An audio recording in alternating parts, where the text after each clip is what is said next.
Hey folks, welcome back to another episode of Stoner TV coming to you from New Wieso in Leipzig. And today I have a very interesting episode for you. And we're gonna deal with one of the great mysteries coming from India. And within this we will also hit philosophical questions. Is the future predictable? Is everything written down for you? Well, what I'm going to tell you today about is the mystery of the palm leaf libraries in India. And you're going to get a first-hand report, because I traveled a lot in my life and I spent quite some time in India. And within one of my big India journeys, I also had the grace, and that's the way I feel it. It's a very special thing that I received there. I received it as a gift. And I had the chance to visit one of these palm leaf libraries and got a confrontation with the infinite, so to say. And that's a very important and powerful experience of my life, and I want to share that with you. So the story goes, it's the palm leaf libraries in India, and the story goes that there's places in India, and in those places, every man or woman, no matter where you come from, if you ever, once in your lifetime, if you enter or if you visit these libraries, there's a palm leaf written especially for you, with information about your personal life. Now that's an amazing thing. I mean, how can people in India know anything about your life? Well, it's a mystery. It's India, and I tell you, in India you might experience a lot of things that don't really fit into our modern worldview, but this is an old tradition, and it's a special thing. So for every human being who's coming to a library like this, and if you ask there, they will have a palm leaf with information that is just for you. The palm leaves. The reason why they have palm leaves is because in ancient India they had no paper, so they were using palm leaves as just something to write upon, and that's the way the stuff looks like. So we're not talking about a big palm leaf like this. So this is one of these palm leaves, and this is the text that is written down. And of course, these palm leaves then are put together into bundles, and there's, I guess it's no exaggeration if I say there's millions of these palm leaves in one single library. The story goes that there's more than one. I heard the story that there's 12 of these libraries in India. I'm not sure about that. What I can say for sure, and you get this firsthand, is what I tell you is about the palm leaf library in Bangalore in South India. And I visited the palm leaf library in the year 2000. So it's already some time away, and that brings me in the position that I can say, okay, what about the predictions for the future that were made at that time? How did my life work out? And it's very interesting stuff. But first I want to tell you how I got there, because for me personally, I didn't have any big ambitions, especially not at this time of my life. At this time of my life, I was so free, you know. I was living in the here and now, and I didn't care at all about future or whatever. It was just a flow. These India journeys, I mean, this was just flowing from moment to moment. That was amazing. Yeah? So I didn't really have such a big desire to, or I didn't also have these big answers about, or questions about my future. It was not of big interest for me. But I was traveling together with my lady, and she heard of these palm leaf libraries already back in their childhood, and she used to grow up in Eastern Germany, and that was in a country where you wouldn't have many traveling plans, because you couldn't travel easily if you were born in East Germany and stuff. But already as a child, she heard this story that there is this place where your life is written down on a palm leaf, and she never forgot that. And she always wanted to visit that. So when we were traveling together in India, we made it happen. And actually it's a simple thing. I mean, you just have to find out the address, by that time a telephone number. Nowadays, of course, there's also email, and you can arrange stuff from wherever you are. But at that time, I mean, we had lots of time. We were on a long journey in India. This was going for 1 year. So we had time, and we had this telephone number, and we just gave it a call and made up a date. When we go there? And he said, okay, in 4 weeks ahead, or in 4 weeks' time, at that and that date, you can come. So, because my lady really had the ambition to do this, I thought to myself, okay, I don't have this big desire, but if it is the way that once in my lifetime I pass through a place like this, it would be a strange attitude if I say, I don't give a damn. I'm not interested. So of course, I mean, this is a special place, and I was traveling always with respect. And hey, you come here to a special place. Let's see what there's for me. Maybe there is even a palm leaf for me. And I went there without any expectation, nor negative nor positive. I was not going there to get answers of my future life and will I have many children and stuff. Or when will I die? Will I have a long life? Because they tell you stuff like this. I didn't have this expectation, but I also didn't have a negative expectation, in a sense that I would have thought, this is only charlatans, you know, ripping off people, and it's all bullshit. Because by that time I was already traveling long enough in India, and also I was already traveling a lot in the world, that I was no more so holding on my Western mind. But for me it was clear, in India everything is possible every day, you know, amazing stuff can happen. So I went to this session with an attitude of, well, let's just see what's there for me. Yeah? And so the palm leaf library there in Bangalore, where I went, it's a very simple place. I didn't get to see the library though, where all these palm leaves are stored. That would have been of interest for me, I tell you. I mean, I love that old stuff, you know that. So I would have loved to visit the entire library. But that was not possible, and I didn't urge for that. So, well, when we went there, it was just within Bangalore, and Bangalore is in India one of the most modern towns. It's where all the IT corporations are, and many modern people living there, living a modern lifestyle, in some parts even a Western lifestyle, which is in many cities of India not possible. But in Bangalore is modern. There's even bars where you can go out for a beer or stuff like that, which is rare in India. But also in Bangalore there's this place which has an old continuity. And when I got there, it's looking just regular, you know. It's just like when you have a date with some physician or some doctor. So, you know, there's a waiting room. You come there. Already other people were waiting there, Westerners as well as Indian people. And yeah, comes a time, and then you're called on, and you go to this other room where the Nadi reading happens. It's called Nadi reading. In at least in South Indian language. I'm not sure if Nadi, if that's Sanskrit or if that's Tamil, I'm not sure, but they call it Nadi reading, this procedure of giving you that information.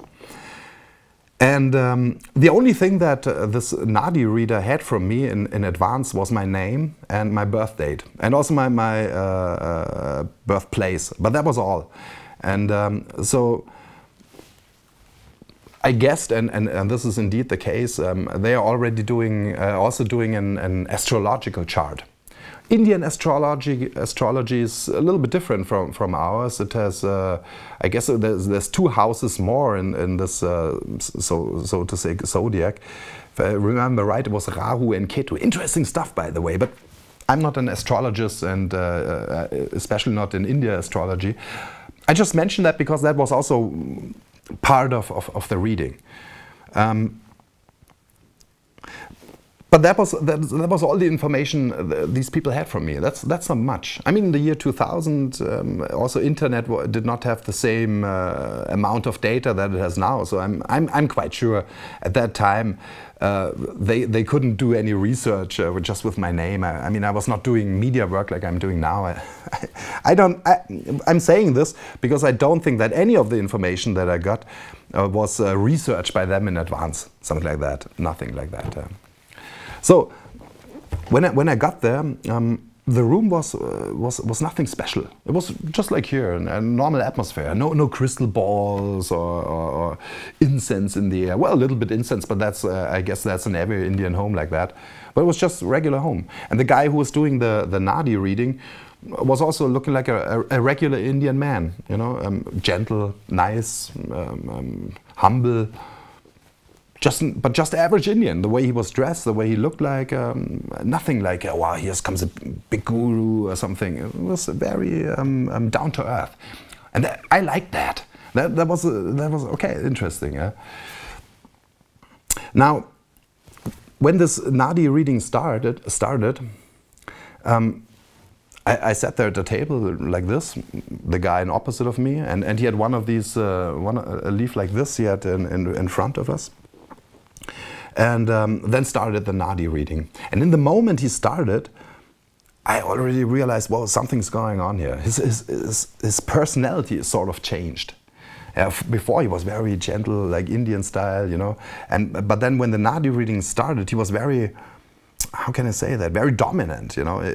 He was just, words came out of him like bang, bang, bang. Fact, fact, fact.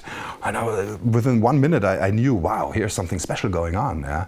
And there was possibilities to record what he is saying, or you could write down notes. But I didn't do that. You know me, I'm an audio type of guy.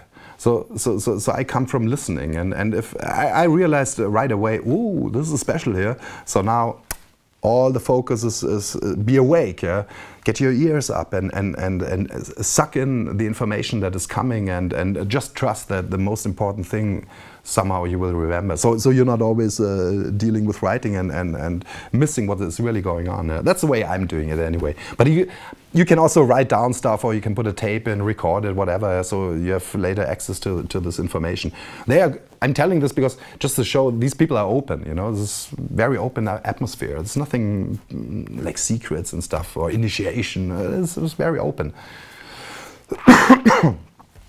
Now, I told you this guy has sort of changed his personality, and what I felt right away, or what I thought is, this guy is also, how can you say that, he's channeling. He's in a state where he's not talking about out of his mind, but he's talking, or he's connected with something else. He has just the way he was speaking. Yeah, it was all turned different. And later on, that was years later, I heard the following story. I heard that at exactly the time that I visited the Palm Leaf Library in Bangalore, that this library was undergoing some major changes. Out of some reason that I don't know, the firstborn son was not able to do the job. For whatever reason. He might not be interested anymore, he might be attracted to modern life, maybe it was health problems, I don't know that. But you must see, these libraries, there's families that are taking care of the library, and this goes on for generations. This family there in Bangalore, I'm not sure, but that's already for hundreds of years, that this family is taking care of the library. Taking care of it, copying old stuff, but also doing the Nadi reading. And so this is a family heritage, so to say. And the tradition says that the firstborn in the family, he will be the one who's taking care of the library. So his entire education from childhood on is focused on that way. Because, I mean, we don't know how these people are doing that. Of course, you have to learn a lot just to find your way in this library. I mean, this is not like a modern library where every book has a signature and you find your way, it's all organized. I mean, this is India.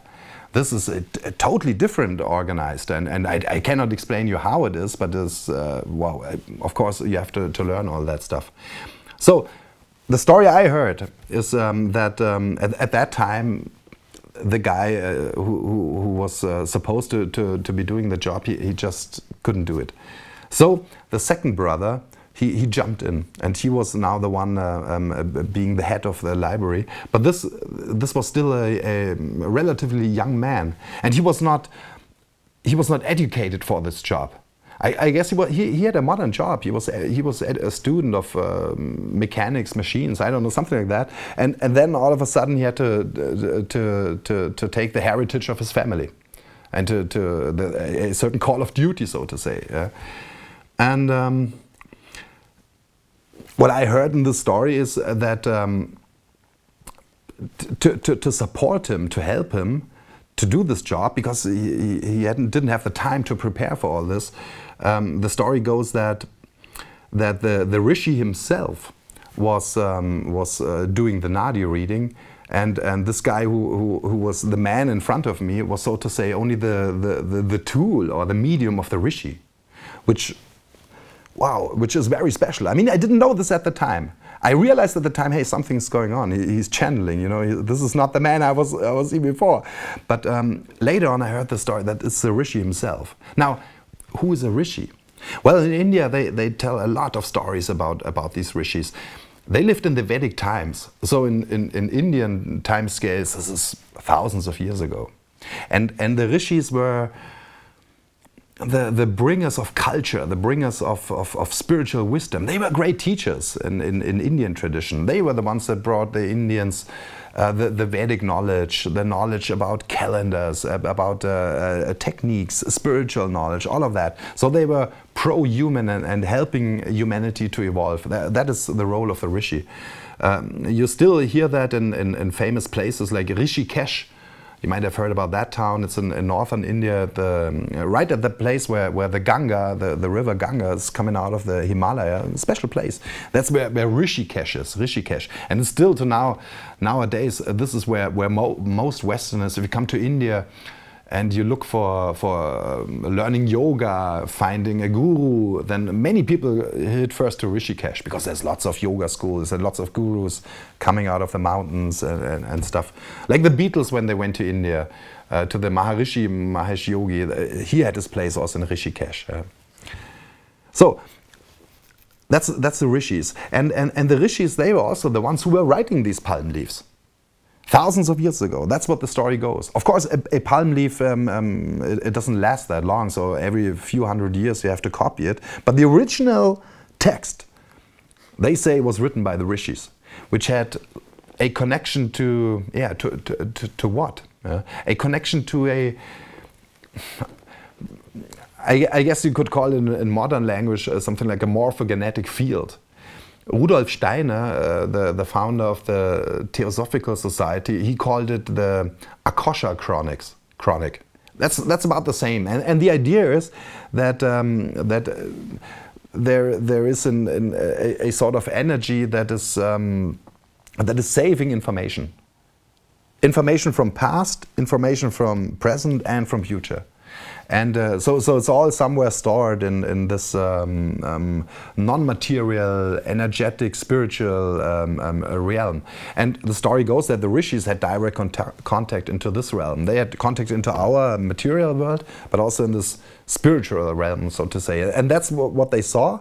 And why they've been writing this down, I don't know, but maybe it was their job or their mission. But what they saw there, they were writing down. And so that's the way how we got to these thousands of palm leaves. And yeah, that's what the story goes. So this is where the information comes from. Now back to my Nadi session there. So that's what I was I'm being confronted with. And I tell you, this was an amazing experience. First, he started off telling me things about my past.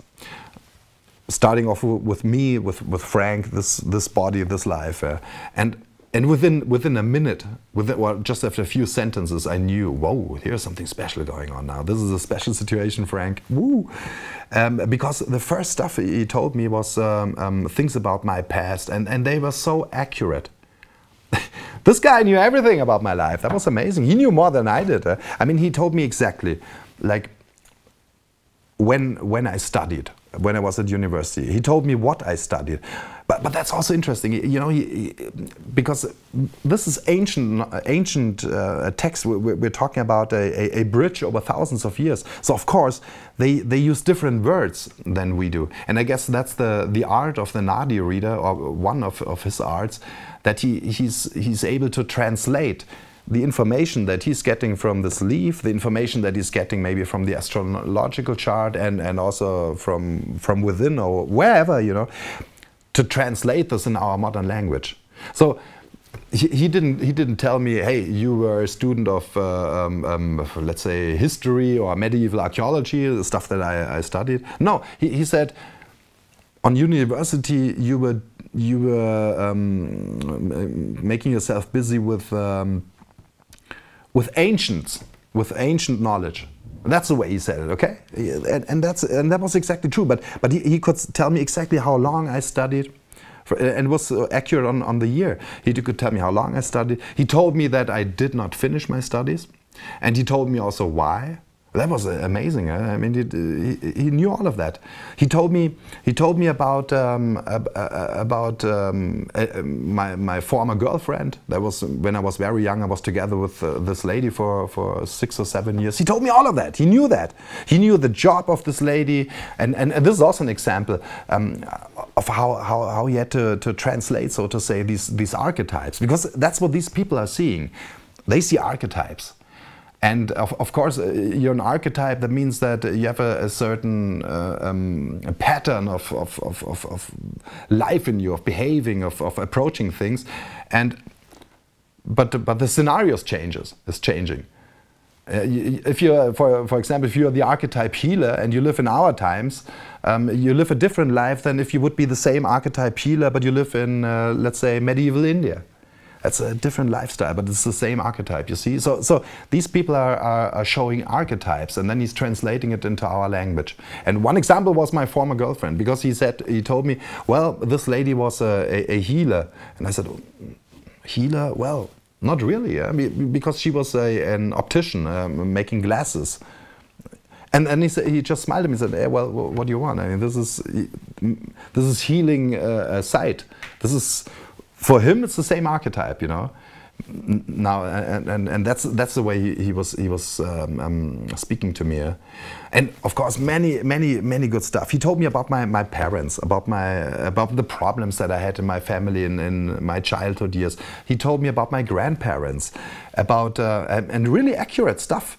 My grandfather. He was already, as a young man, he was a student in Paris, which was, by that time, we're talking about pre-First World War, that was not very common, you know. But my grandfather was already a young student in Sorbonne University, and he told me that. How could he know that? Yeah? So, okay, within the first few moments, I realized, ooh, open up your ears, this is really, it's good information coming. Then he went past, and into what in India is called into past lives. You know, in India they are into this reincarnation. So your soul is incarnating time again and again into different bodies, experiencing life. The idea is that so to say, life is a learning school, and you evolve. That's the idea they see things in the East. Now, reincarnation, to be honest. Nowadays, I don't know if I shall believe that or not. It's possible, and for many decades I was in this. But nowadays I'm going my way of being a free spirit, of being a human being, of trusting myself and my inner reality. And from that point of view, where I'm right now, I'm not sure if there's something like a reincarnation or not. I don't know it. I'm not saying it's not, because what I can say is I have inner memories of certain situations, and I know exactly how these situations feel like, but in this life I never experienced that. So I have quite a few of these memories popping up. You might call them also déjà vu effects. Hey, many of you people have that stuff. I mean, that's obviously within us humans, and of course it's a simple explanation. Hey, this is just a former life of yourself. You know, and you experience that, how it is to be called a witch and be brought on the fire or something. You know that. So, because you were that at that time, but I'm not so sure. Because I told you already about this stuff, morphogenetic fields or Akasha-chronic or whatever. And you know, we are living beings, we are souls, and it seems to me also possible that you just pick up the vibration, you know. Maybe a similar archetype, and you pick up the life experience that people with your archetype experience it at other times. So I'm not sure. You know, I know many of you listening here are from the American continent, and that's one example. I feel in me, I know, for example, I know exactly what the Mississippi in the South smells. I know what it looks like. I know what it smells like. I know what it feels like. I know this Mississippi Delta. I know this. I have it in me, you know. And if I listen to music, there's resonance in me. So for many years I thought, wow, that was my former life. I spent there. And the funny thing is, we're talking about the south of the USA and the Mississippi. And I realized, it's also funny, I realized all these things also in India, they popped up, and wow, interesting memories and stuff. And the funny thing is with the Mississippi, I know how the Mississippi looks and feels like, and I know it with white skin, I also know it with black skin. So that's within me. It's funny, yeah? So, but does that say it's a former life or not? I don't know. I don't know. But that's not the point. He told me that's former lives, and he gave me some examples. He told me about former lives in Japan, in India, in Europe. He gave me 4 or 5 examples, but he told me, hey, that's only a few examples, because he told me there's already hundreds of incarnations that I have made here on Earth. As a matter of fact, he told me this is my last incarnation here. And so I'm sort of on a joyride here. Time to say goodbye to Earth, and yeah, that sounds also okay. And the interesting thing was, whatever he told me, when he was telling me what I did in medieval Japan or ancient Japan, I mean, everything he said was always, there was a resonance within my heart. It was always like, yeah, I know. That's the way it was going. I was always saying, yeah, right.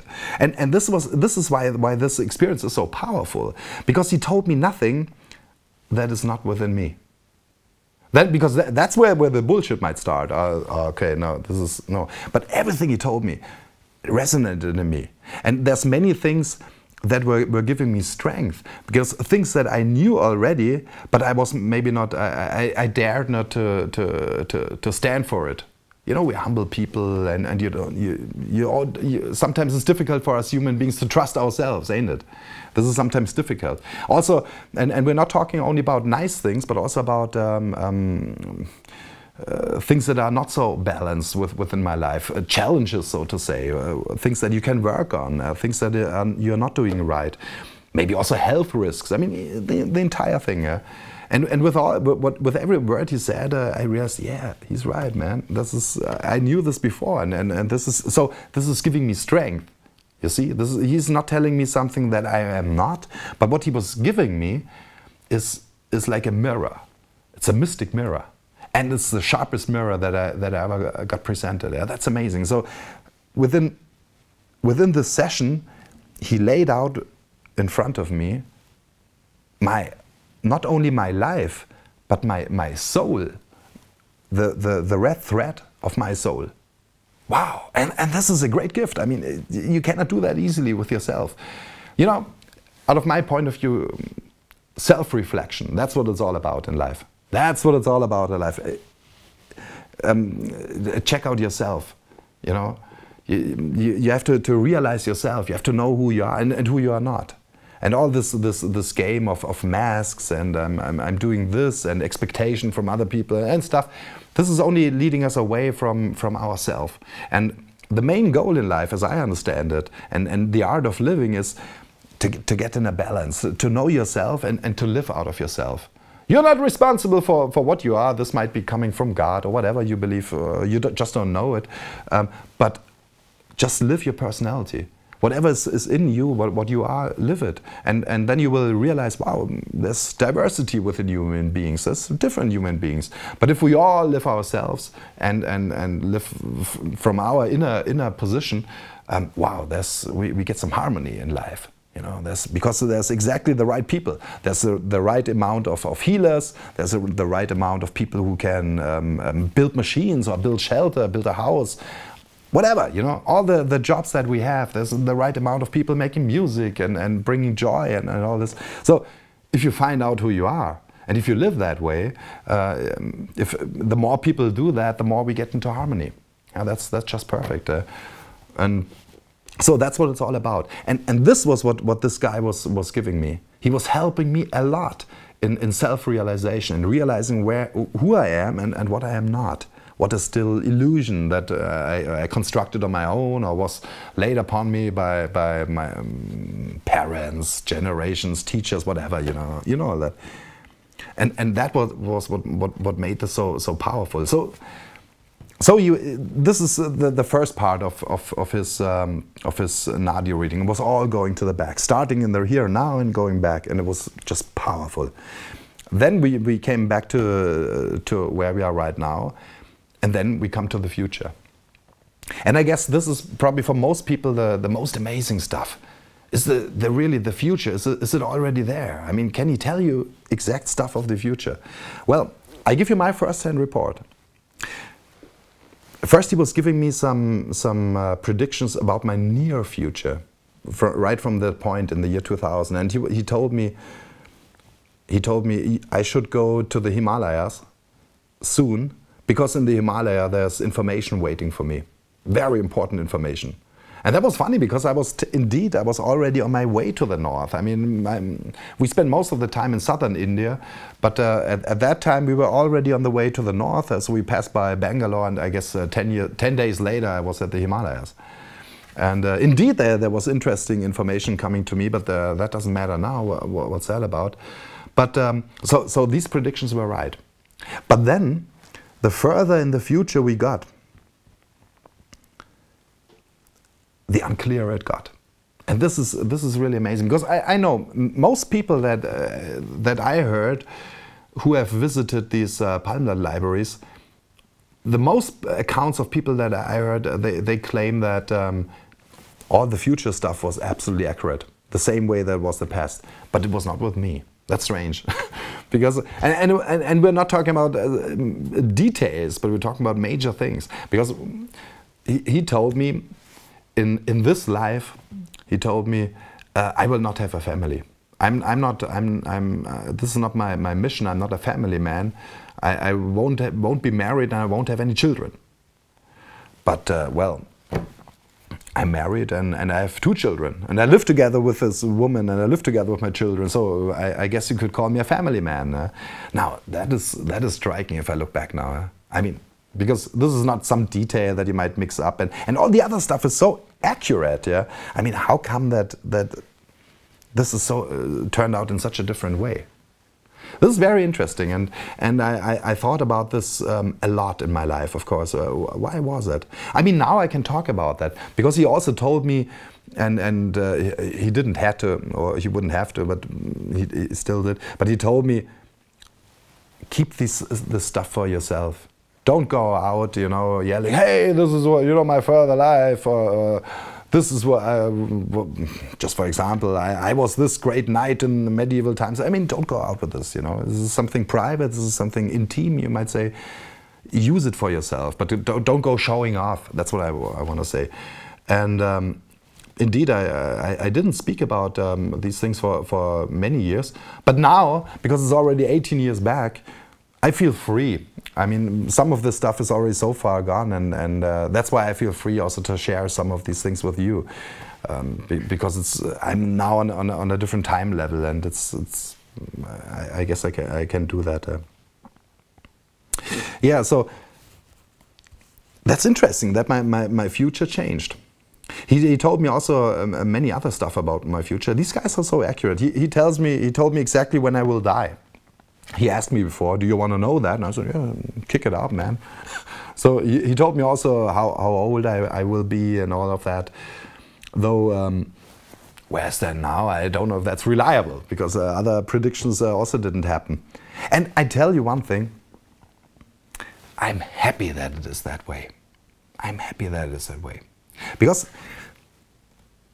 that's a deep philosophical question. I mean, is everything determined? Is everything already somewhere written in the book, and we just live it out, play out the drama, so to say, just like some actors, but we are not the ones who are writing the script. I mean, well, I don't like this worldview too much, because if you live like this, where's then your freedom? Where's your free will? Where's your responsibility for your life? I mean, if everything is written down before, there's no freedom at all, isn't it? You might even push it into to faraway limits. Like you might even say, even for some criminal act, you might not take responsibility because you might say, "Hey, sorry, why do you want to punish me? I just act like my nature. I'm not responsible for that. It's just the way the gods made me." Well, this determination thing, so that everything is written down already in advance. This is an old question. Is everything fate, or is there free will? And I tell you, for thousands of years, human beings were discussing that. Even nowadays, this question is still not solved. Check out now modern science that is going with genetics and the latest informations we get from well, how do you say that in English? In German they call it Hirnforschung, a brain, where they check out how the brain is functioning and all these things. And this is all determination. These scientists, hey, freedom or free will, that's an illusion. You know, you're just exactly the product of your genes.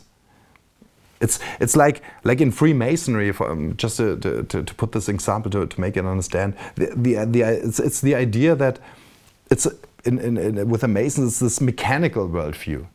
God is the great constructor, or the great. It's the great clockwork, so to say. It's one big mechanism, and everything comes from start to end. And if you're just smart enough, if you have just enough capacity calculation, you're a big enough computer, you might calculate everything, because everything is coming from a cause, and everything is within itself logic. But this worldview is obviously it's not right. It's obviously also not totally wrong. This is the confusing thing. This old question, is everything determined, or do we have a free will? It's like, it reminds me of the nature of light. You remember what's it called? The double slit experiment in physics? I guess you might have had that in high school. It's light. It can be in waves, or it can come as a particle. Actually, these things cannot come together. It's either it's a wave or it's a particle. Decide. You cannot be both, but light is both. And it's similar is it with our life. I mean, you can definitely argue towards the way, hey, it's all determined. Science points can find arguments for that, and also in your life you can see that. There's amazing stuff. But also, you can look at a human being from the other way, and you can say, hey, a human being is the result of its surroundings, of education, how the parents treated you. So it's up to us human beings to create our lifestyle. As a child, of course, you are created by your parents, and they can send you on a good road or on a negative one. But then at a certain age, when you become an adult, you are the one creating your life. There's an old German saying, it says, jeder seines Glückes Schmied, which translate that everyone is the smith of his own luck. I mean, you are the one creating your luck, and you're also responsible for it. So both directions can be right, and both are right, and it's, well, what can I tell you? This is a mystery, yeah? Both is right. And I guess this is the art of living, to find a balance there. Because of course, there's some big wheels that are turning that you cannot change, and it would be a hybris, you know, as a human being to think, hey, you can create everything. I know there's now some new age teachers that tell you exactly this thing. Hey, you are creating your reality, and you know, if you got the right technique and you work on your mind and your magic powers, maybe you can create, you know, big time reality. And yeah, it's right. Of course, you create your reality, but also you're not the only one creating reality. So there's also others, and there's also some big wheels that you cannot change. I mean, just check out the seasons. You cannot change reality from summer to winter or whatever. I mean, this is coming. Yeah? Like Lynyrd Skynyrd was saying, big wheels keep on turning, and it's, out of my point of view, that's the challenge for us human beings, to tune yourselves in the big wheels and not work against the rhythm of these big wheels, but tune yourself in. And how can you do that? By tuning your inner self. Because that's also the mystery. If you follow yourself, and if you really act as what you really are, out of your heart, out of your inner position, then the more successful you are in this kind of lifestyle, the more you get tuned in the big wheels. That's where harmony is coming, you know. And of course, then when you have harmony in your life, that doesn't mean that everything is always nice and shiny. It's like the weather, of course. We have sunny days when we have lightning. But it means that you have not so many dramas, tragedies in your life that is totally messed up, this feeling that you lose the ground under your feet. These things are often a result of disharmony. So that's why also we all want to live a happy life. I mean, that's what our purpose is here. You come here on earth, so you want to be happy, and that's the way you can reach that goal. Getting in harmony, and you get in harmony if you realize yourself. That's what it's all about. So probably it's both. It's just the way that you look at it. It reminds me of this story of the German author Michael Ende, The Never-Ending Story. There's also a movie, so you might have heard this story, The Never-Ending Story. And in The Never-Ending Story, it's told that everything that happens is written down. And everything that's written down happens. So it's, you know where I want to go with this? There's a certain polarity there, yeah, and you have to get this stuff in balance. Yeah. Now, back to this ancient library. What I was thinking for many years now is, why were these predictions for my life so in many ways so different? I mean, some were right. He was, for example, he was telling me. He was telling me, yeah, you will be together with this lady for another few years. Then she will start her project. You will help her set it up, and then you will start your own project. And he told me what I am. He told me I'm a teacher in the art of living. So I guess that's not totally wrong, isn't it? I mean, that's what I'm doing here. You know, I'm sharing information. So one might call myself a sort of a teacher. We're talking about archetypes, so it's not totally wrong. But the way this fulfills in my life, the way I do it, is different from what he told me. Why is that?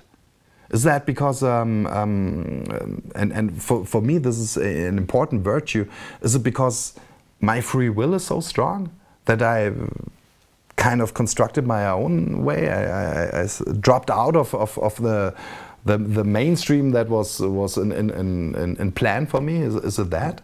And indeed, it might be. But to make you understand this, I would have to open up a big story, and I might make it in some future episode, because it has to do with a place in South India that I'm deeply connected with, and I might drop it as well already now.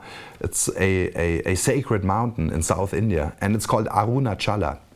And I have a deep relation to this. I spend lots of time there. I might say, this is the most important thing in my life. Is this place? I have a connection with it inside, you know. And the quality of this mountain of Arunachala is, and that's the way the Indians describe it as well. It's the dissolver of karma. It dissolves karma. It's like a fire, and you go there and you sit there, and this energy is doing something with you, and it's dissolving karma. So I was wondering many years, maybe that's, so to say, a shortcut. This Arunachala is a shortcut.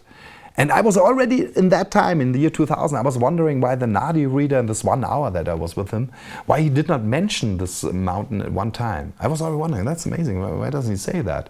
It already has such a big presence in my life, and but he didn't mention that at all. And that's my personal conclusion, that this Arunachala is somehow a shortcut, and it changed life. It doesn't change the archetype, because then it wouldn't a place I would tell you, oh, don't go there. This mountain, and I will speak to you more of it some other day.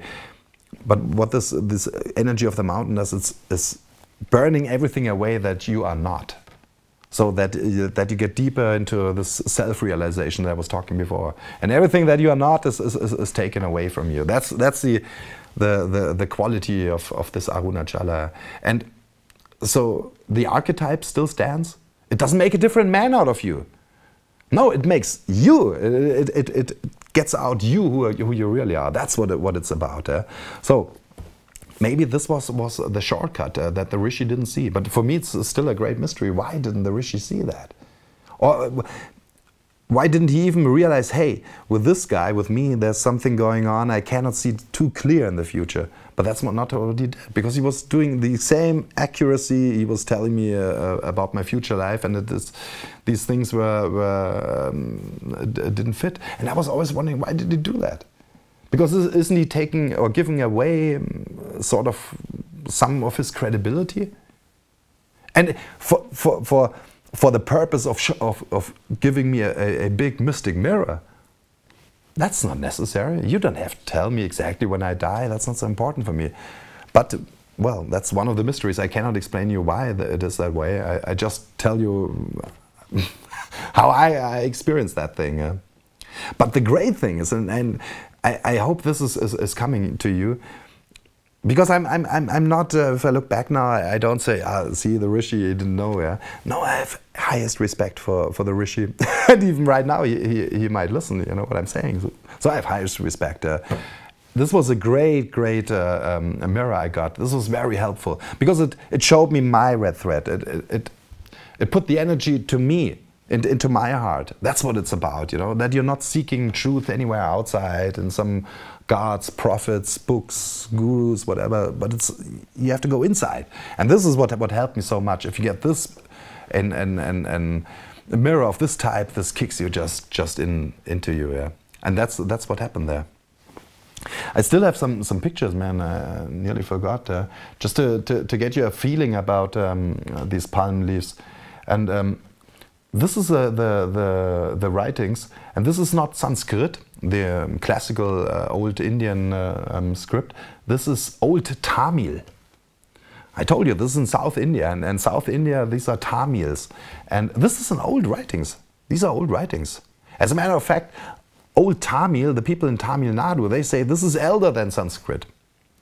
Tamil Nadu and the people of the Tamils is a very, very interesting culture, an old culture. They have an old continuity and very interesting stuff, and I think you can already see that the letters, you know, it's all coming in circles and spirals and very interesting. So this entire Tamil culture is a hub, so to say, of information.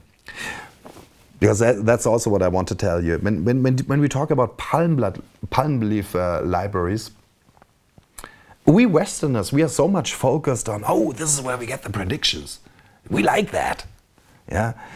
But from an Indian point of view, this is only one segment of this entire phenomena. Because the rishis, they were not here to be our entertainers and to provide us with some freaky information. No, we're talking about a lot of information, also totally different stuff. And what I'm saying is, we in the West, we have no idea how many of these palm leaf libraries are out there. Every one of these old temples in India, and there's many old temples, especially in the south of India. Because in the northern of India, that was always invaded and plundered different times. You know, we know about the English, and of course they were also in the south, but more at the coast. The inner south is more or less untouched, more or less. But in the north of India, there was lots of stuff going on. English were there. Before there was Moguls, Islamic emperors, and they were always raiding India, you know. India, most people, when they think of India, they think, oh, this is where the people are so poor and stuff. Okay, that's true. But as a matter of fact, India is the richest country in the world, and always was. I mean, you know, it's so rich in resources, and it was plundered again and again. It was always... It attracted warlords and armies all the time because it was so rich. Same goes with the English then. But in the south of India, we have, because it's so remote, it was not plundered that often. So in the south, there's really old information. And India as a society, I would say, is the most conservative society in the world. And conservative, not in a political sense, but conservative in its truest meanings, that you conserve something, that you keep something. And these people in India, they are traditionalists. They copy these things over and over again. So they preserve that. They hold it. And I tell you, India, in Indian temples, there's so much knowledge that's so old, we don't have a clue how much it is. And it's also not possible for us nowadays to go there and read it all. Of course, within India, you cannot, as a Western, you cannot just go there and hey, can I borrow some of this and translate and work on these texts? It's not possible. But also within India itself, I guess there's only few people who can even write that stuff, read or write that stuff. Some of the languages on these papers are so old. We're talking about Proto-Tamil. I mean, Tamil is an old language and an old writing, but we're talking about Proto-Tamil, which even came before, or Proto-Malayan or whatever. I mean, there's only a handful of people who can read this stuff. Just understanding the letters and decoding the text. And what's even worse, that's what they also say in India. In India, they say we are now in the dark age, which means an age of ignorance, of spiritual ignorance. Kali Yugam, they call it. And so the Indians say, there's, even in India, even within the most pure priest or holy man who live a sattvic lifestyle, that means sattvic, that means pure, always meditation, no sins, no alcohol and stuff. So even the purest ones are not pure enough to even understand what this old Vedic knowledge is about. So we don't know how to understand these languages, and also the content of this knowledge is probably in many cases far out, and it's an art to translate into our time. In the Nadi reading, it's the personal job of the Nadi reader. But if we're talking about all this philosophical wisdom, all this Vedic knowledge, wow, I can just tell you, it's there. But we don't know it yet. Indians still preserve it. Maybe in future generations we can slowly dig on that intellectual treasure, so to say, and see what do they have in place. Maybe there's some information that's helpful for us. We might see. But that's what's really important for me is not only to focus on this personal stuff, that I get something for myself, but to realize that these palm leaves and the Rishi connection, this is old stuff, this is old knowledge, and there's a lot of it. And in a future episode, and I will dig deeper into this, and I will show you some temples and talk to you about some of the temple secrets that are mind-blowing. I mean, this is really amazing what they find in India. And I tell you, I know only so little about so much of India.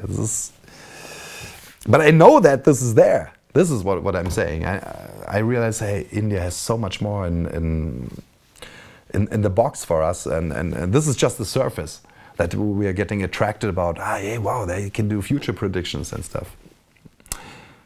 Yeah. Here we have another picture of these bundles, and you can imagine how many these get. I mean, one of this piece is already enough for your life. Get some bundles. Bundles get stapled. I would have loved to see that. And I would also really, I'm interested, how do you get the right leaf out there? You know, somebody like I come, you have only my name and birthday. How do you find the right leaf for Frank? Where is it? How do you know that? And this is also interesting because, well, we come, in India things run different. This is not just made by a signature and he's looking then at the letter Frank, F, okay, here we got it. That's not the way things go. They are divided, I don't know, maybe in certain archetypes. I mean, this is generally is an interesting matter of how you organize libraries. You know Umberto Eco, The Name of the Rose, in the library. They already had their own system, and as a stranger you don't understand it all. Well, here in India it's even more. There's no way that you can find your way in these libraries. That's a lifetime job. That's why even as a kid you have to be born into that. And I don't know how they do it. But these libraries are big, and there's another picture where you can see, I mean, check it out. I don't know where this picture is made from. I didn't take it. I told you I couldn't visit the library itself. I don't know how many of these palm leaves are just in Bangalore, but it's millions. And I know that some of the temples they have, you know, dozens of rooms like this, just one temple. That's amazing stuff. Yeah. So what else did this guy tell me? And yeah, I also wanted to tell you that if you ever have the chance to go there, do it. I know nowadays in India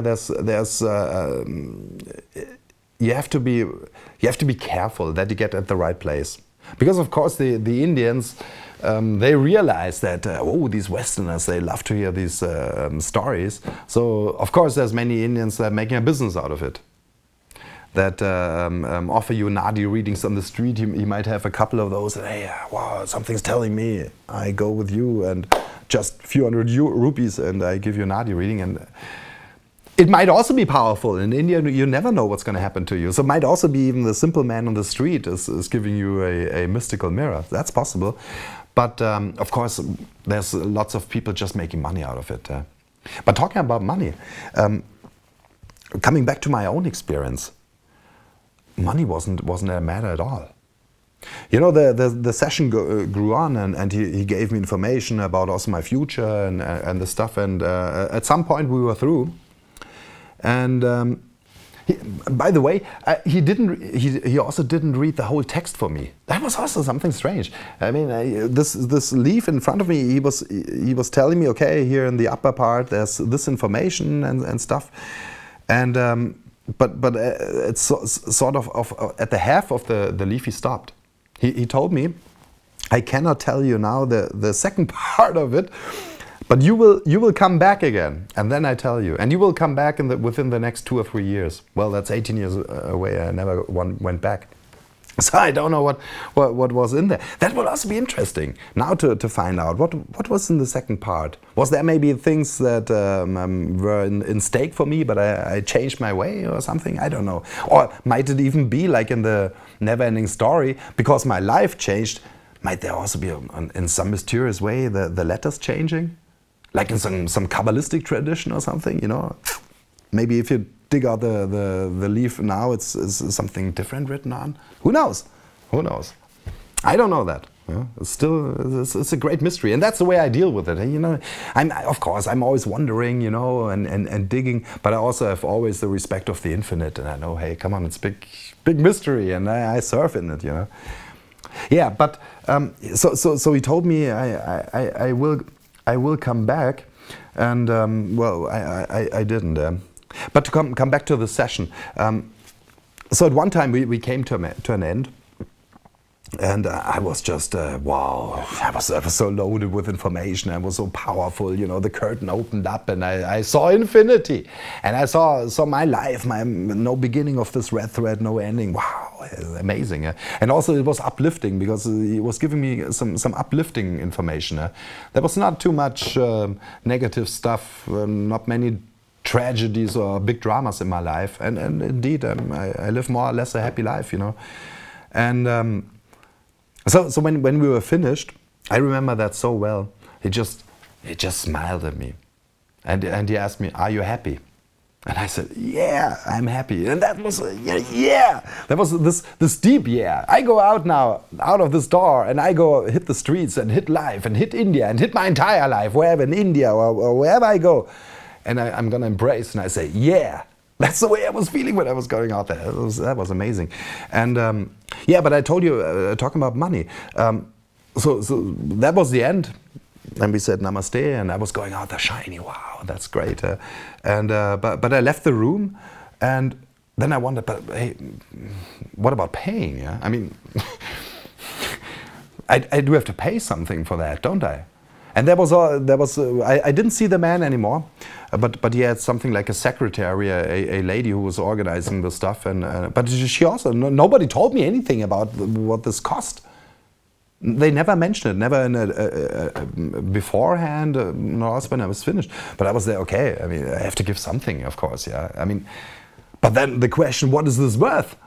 I mean, you cannot pay this in money. And I felt it at that day, and also now. For me, this is a special gift that I received. And I'm so happy for this. This is a special grace. I mean, I'm not the only one. Yeah, you can go there, but of course not many of all these human beings have ever the possibility in your life that you get to this point of this library. Yeah? You can do that, you can organize it. Nowadays it's probably not so difficult. You can find out the email address and ask them, but of course you have to have the means. Can you travel there and stuff? It's just not in your hometown. Yeah? So for me, I always felt this was something special, a gift, a grace that I got this. Even by that time when I didn't know anything about this Rishi stuff. But wow, that was powerful. So what do I pay for it? What is that worth? Nobody told me. It's easy. It would be easy if somebody tells you, yeah, it's $50 or so. That's then you know. But I didn't know. And but I tell you this also only to show you these people in this library. That was not the financial interest was not in the foreground. Of course, these people also have to live, and this library has to be kept. It's a lot of work, and of course you have to give something, but this was not the focus. Give what you want, even if you don't give anything. This was not why he was doing that. He was not doing that for financial purpose. So I don't even know how much I gave, something like $40 in rupees, of course, which sounds shaming if I think about it now. I mean, $40, come on, there's nothing. That's if you go to a restaurant. But on the other hand, it was right. And within India at that time, this is some money that you can do something with. And I was not a rich man. I'm only telling you this to show you this. It's not always that they have financial interest. But if you want to visit one of these libraries, you have to take care of that. You have to, yeah. Probably it's a good idea if you have some time. For me, it was just perfect because I was already in India for a few months, and this was not my main desire. As I told you, it was more that, more or less by accident, life leads me past that library, and it would be foolish. And it would be from hybris if I say, hey, I don't care, I don't go there. So of course, hey, my way leads me there. Hey, let's see what's there, and that was graceful. And so I'm saying you cannot do that just for a weekend. I mean, it takes probably more time to organize that. But anyway, that's Indian style. But what you can be sure, if you really call that, if it's really important for you, I'm sure you can find these places. I don't know if in what state the Bangalore library is in right now, but hey, this is running for centuries, so I'm quite sure they are still there, and they are the ones that I can recommend, but probably not the only ones. But yeah, what I can tell you, if you really want to go there, you can, but it takes some time. It takes a process, and but it's worth it. It was really one of the most amazing things that happened in my life. This was a great, powerful mirror, a great coming together with this spiritual force whatever. I didn't know that by that time. Now I know it's, or think to know it was this rishi power. But you know, just getting in communication with a source like this is helpful. But on the other hand, isn't it great? And it makes me grin, and not grin about the guru or the rishi, but it makes me just happy that even those people, they don't know everything. Because this is where and I'm a humanist, you know. I'm totally for humans, and it's in us. We have freedom. We can also create our life. Yeah, there's some big wheels. Yes, there's genetic. You cannot change. I'm born in this body, and to everyone out there, if you're German or if you're Japanese or North American Indian, a native, it doesn't matter. Find your identity, you know, and get along with who you are. Accept this, you know, accept this body. It's no use if I say, oh, I'm so pale, you know. I'd love to be more looking like a Latin lover, or some black man thinks I would love to have my skin white, or some lady one lady says, oh, my breasts are too small, and the next one says my breasts are too big. Hey, all this is only I'm creating trouble. Accept the way you are. Accept these big wheels, you know. But then within this big wheel, hey, you can create, you can live, you can be, you can grow, and the more you get connection with your inside, with yourself, soul, Soul in French, selbst in German. This is all the same root of the language, the self, you know. The more you get connection with this, wow, and the more you accept this. This is also important. Not only find out who you are, but also accept it and be who you are, and don't try to change it. You see, another stuff that we will talk about at some point will be transhumanism. And I'm just opening up the store. Check out transhumanism. This is exactly people who are not accepting the way they are. No, we need to change it. We need to doctor it. We need to create superhuman and all that stuff. But hey, this is only leading to a tragedy. The right way is go into yourself and accept what you are. Be who you are. And this is the message I received from this palm leaf library. As a matter of fact, this is the message I received in my entire India journey. Discover India, discover yourself. That's what the Indian travelers always say. And as a matter of fact, this is my entire life. That's what life is about. Find out who you are. Be who you are. Trust yourself. Trust in yourself. Live this vibration. And then you will realize the more you do that, the more you get in tune with bigger things. And then astounding things can happen. You know, all these little resonances in day-to-day life. You meet the right people, and wow, this is happening then. Then life becomes like a flow. And that's what this stuff was helping me. But on the other hand, it's not all written down, because then, you know, I'm a humanist. I'm a rebel as well. Hey, if it was all determined, and I told you that at another instance, if we would be all products only of some higher entity, of some god or some aliens, you know, where would be our freedom? It would not be there. I mean, then you're just like a goldfish in a glass. I mean, living in your own little reality, but there's nothing that you can do. But hey, I believe in humans. I believe in human being. I believe in the soul, in the spirit that is in the human being, and that also gives you something like a free will. But then again, if you live on free will, you have to take responsibility. Or to say it in the words of the great poet Bob Dylan. Bob Dylan, in one of his songs, he said, if you live outside the law, you must be honest. And that's exactly it.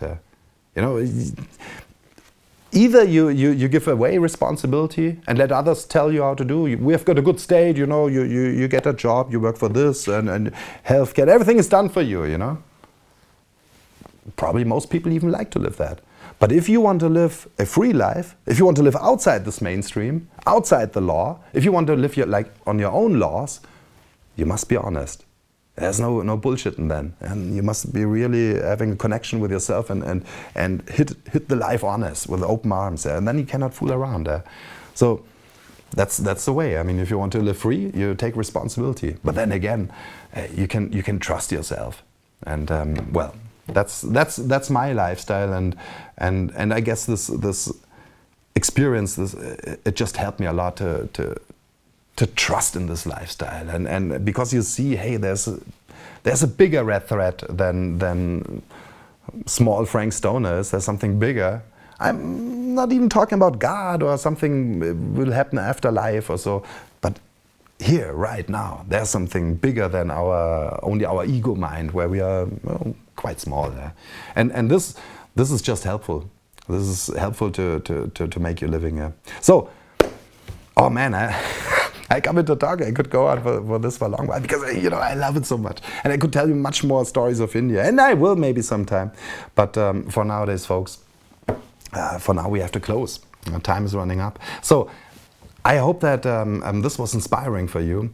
I hope that some of the stuff I was telling you is maybe kicking up some resonance in your heart. Same like when I heard first of this stuff, I knew, ooh, there's something interesting.